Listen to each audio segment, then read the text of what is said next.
sound if you ever listen. Rich man's son, surely.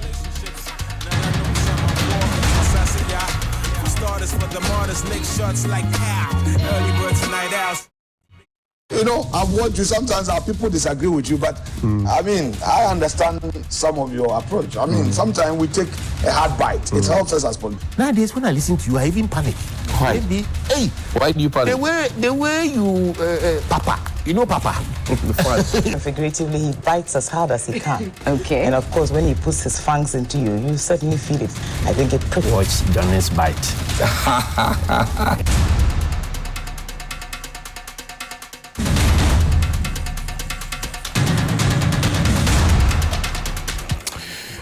Bismillahir Rahmanir Rahim. Alhamdulillah Rabbil Alameen. Hasbunallah wa ni'mal wakil. The Lord is my light and my salvation. Whom shall I fear? And yea, though I walk through the valley of the shadow of death, I will fear no evil, for you art with me.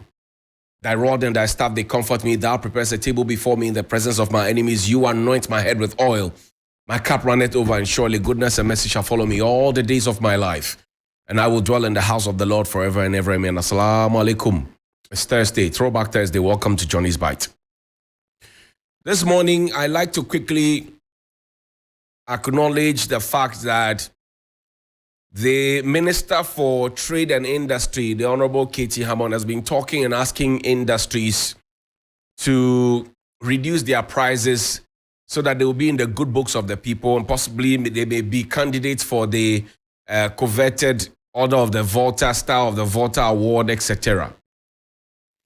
The unions and the industries, those who run Ghana Federation of Labour, TUC, etc., they have also raised questions that, look, you cannot maintain the taxes at the way you have pegged them, and then some of the taxes that we see as nuisance taxes, which is becoming a burden on our businesses, and the fact that we have had to push people away from even our businesses. You can't keep the taxes at the same level and ask us to reduce the price of our goods and our services. It will not happen. So it's a fair situation because, as Professor Bokpin said, we interviewed him here. He said the system we run in Ghana now is not a tax regime. It is organized thievery or robbery against the citizens. State-organized, state-sponsored robbery against the citizens. Literally, hands are being put in our pocket to take away the little that we have.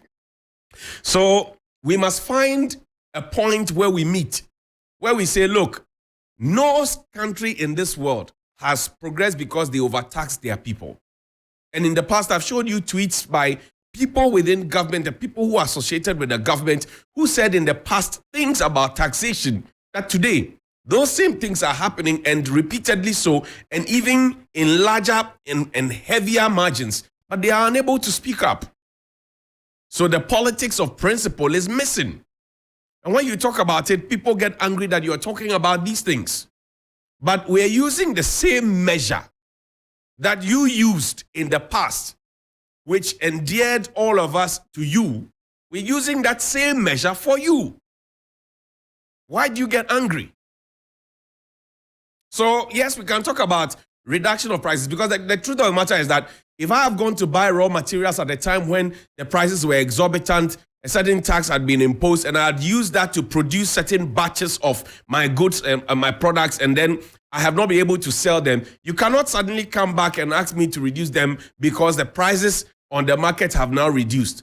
Cost price and selling price is a basic thing we learned in mathematics and economics in basic school. Cost price and selling price. How much did it cost for me to produce? How much profit am I expected to make? And if I am not making that profit, will I be able to keep my business afloat? Will I be able to employ people? Will I be able to pay my taxes? Will I be able to fulfill my statutory obligations to the state? These are questions that must be asked. They are genuine questions that everybody must ask. We will go to the National Theatre very soon. But I want to again appeal to the Electricity Company of Ghana. They insist that dumsor is not back. But I've showed you that in 2012, Donado said that when the lights goes off and comes back on, it is dumsor. And then because of that, he tweeted and said Mahama must go. But today, the ECG, even though our lights go on and off and we do not have the schedule properly and all of that, say it is not dumsor, okay, we agree. But can you at least be fair to all of us and let us know when you're going to put these lights off so that at least we can be ready and we can prepare ahead? Can you at least do that basic thing for us? And then when we have problems with our meters, why the heck does it take so long for you to change the meters? You say the meters are your property. You say we should not do illegal connection. And when we do, you make a big fuss about it. And then the meter gets destroyed because you are busy changing meters almost every single year. Then when the meters go off and we call you, you don't reply. You don't give us meter. I've given you a case in Point Abotiano. And they are not alone. There are many different people who are raising those same questions. If you know you cannot provide the service, leave there so that somebody else can come and provide the service. This whole attitude of monopoly that puts people in a fix must stop in this country. The whole attitude, but I don't blame you. I blame our successive governments who have failed to harvest the energy of the sun to give us solar. When I went to South Africa, go and see the number of solar panels, even in the slums that they have there. Solar panels. People are running their homes and their lives on solar because the sun is shining regularly. We come here, the sun hits us, it makes us darker than we're supposed to be, and we're not even able to harvest small energy from the sun to use. We're told that the Jubilee House would use solar panels. The Jubilee House, we're told, will run on solar. Is the Jubilee House running on solar? When our lights go off sometimes, their lights goes off too. When our lights go off, their lights go off too. I have not seen the presidential villa go off. Sometimes when our lights go off here in Canada, their lights go off too. Their lights go off too. Now, I told you about the National Theatre. And I told you about how the place is smelling. Play that video for me. The National Theatre, the day after the National Science and Maths quiz finale, this was the state of the National Theatre, sometime around 11:30-ish. It has not been swept. And you can see how the National Theatre is dirty, unkempt, untidy. It's smelling. These are the chairs in the lobby. I'm told that when I say the National Theatre is smelling and stinking, the people at the National Theatre, some of them, they don't like it. But how else should I put it? The National Theatre is smelling. The National Theatre is being run down.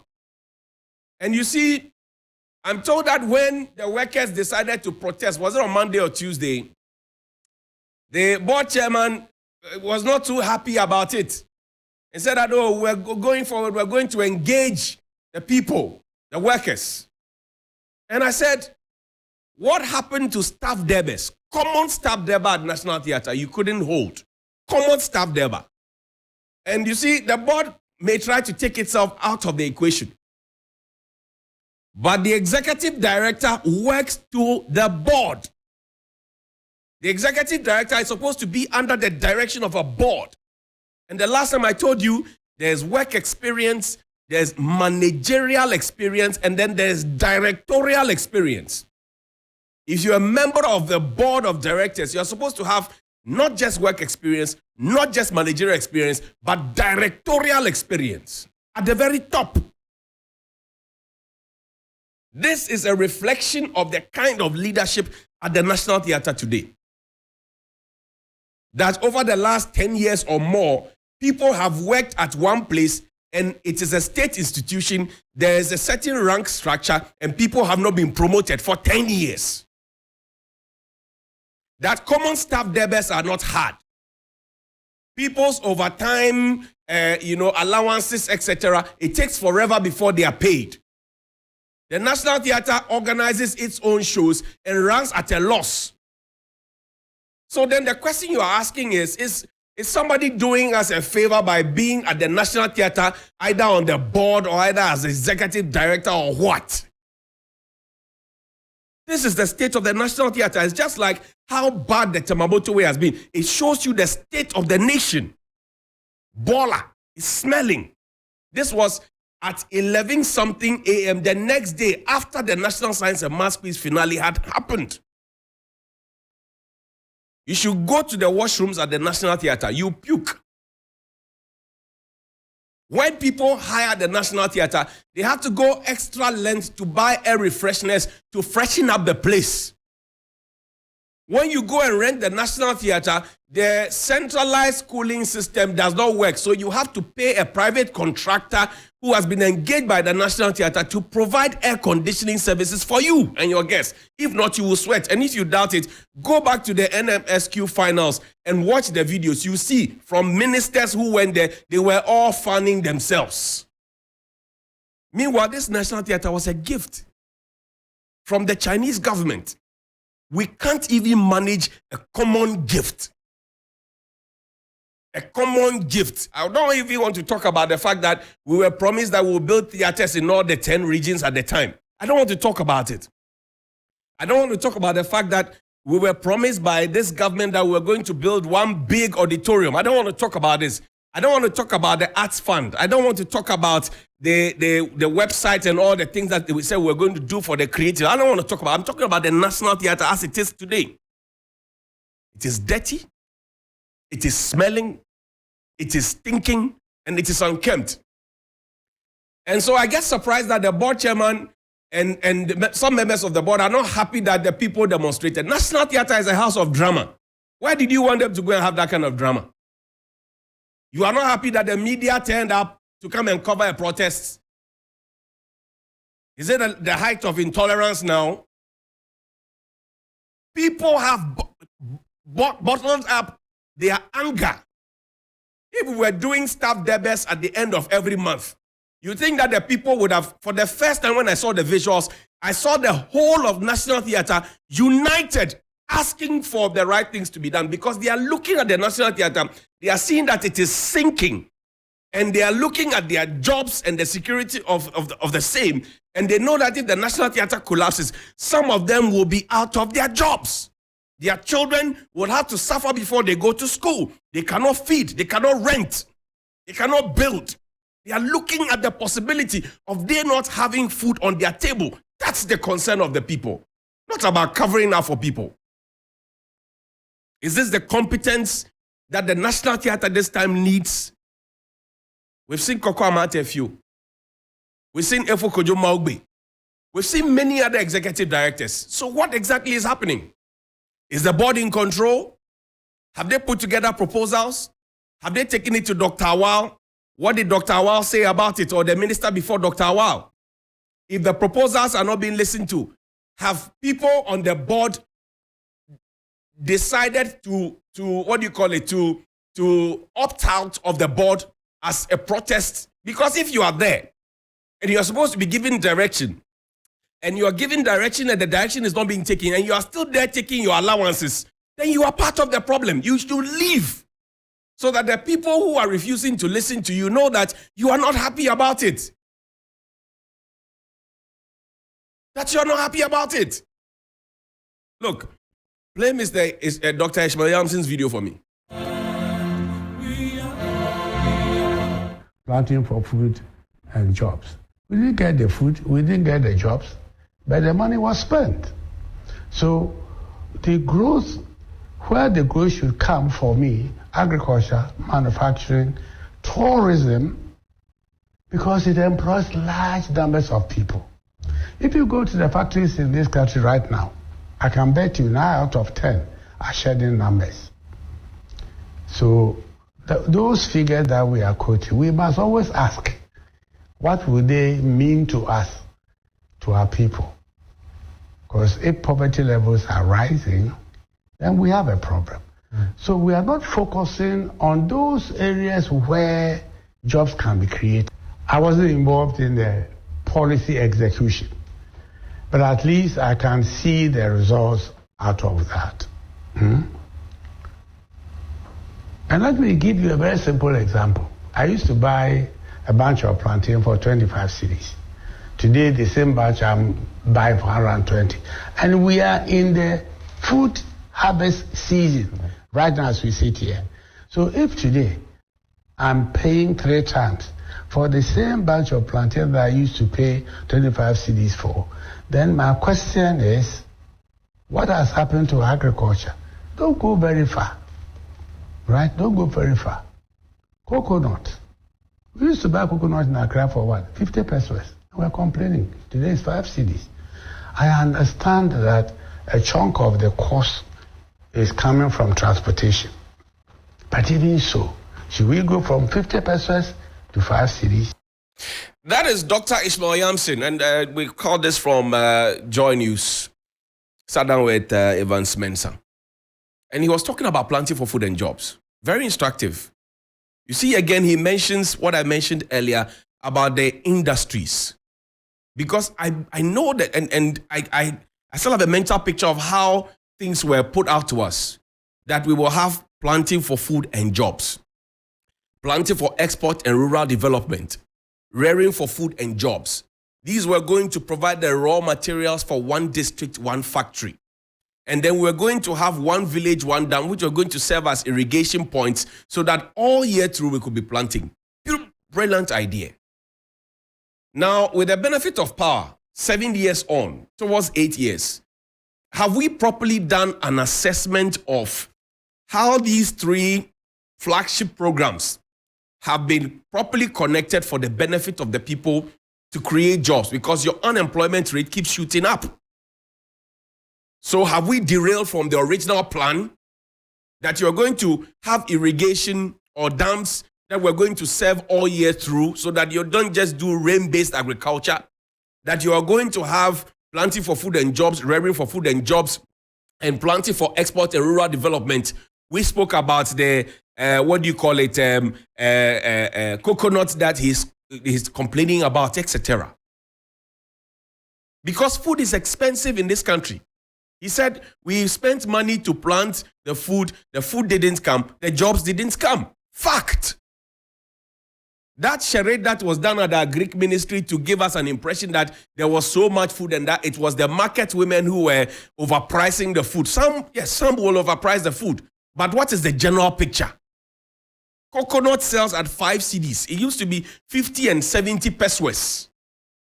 Within this short time, it's now selling at 5 cedis. Because at some point, the market women, Gary, the other time I asked somebody to buy me Gary. I feel Gary 2 cedis. 1 Gary 2 cedis. How?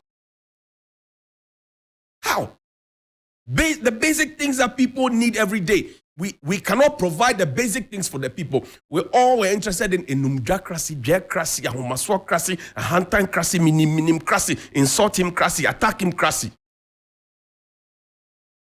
Play the other video for me. Marking him with the same scheme. Oh, if I mark him with the same scheme, it probably will be 4 out of 10.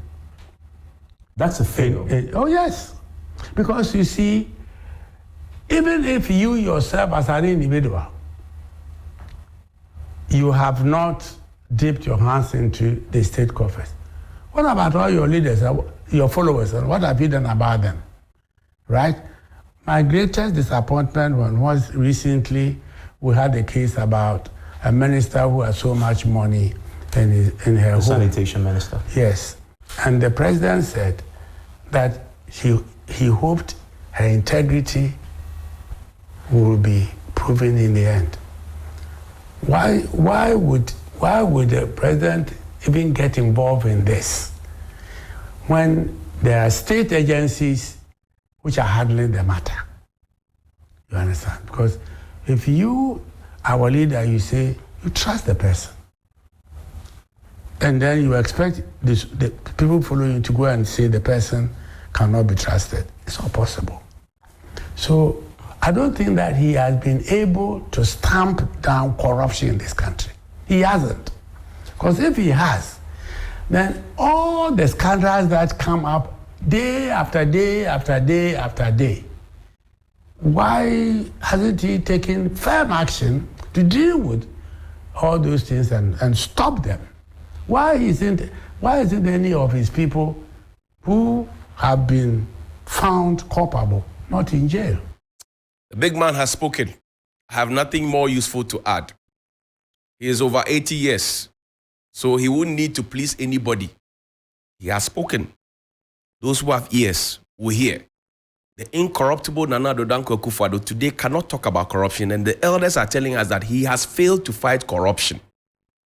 It is an indictment on integrity, personality, the government, and the party. Let those who have voices in there speak.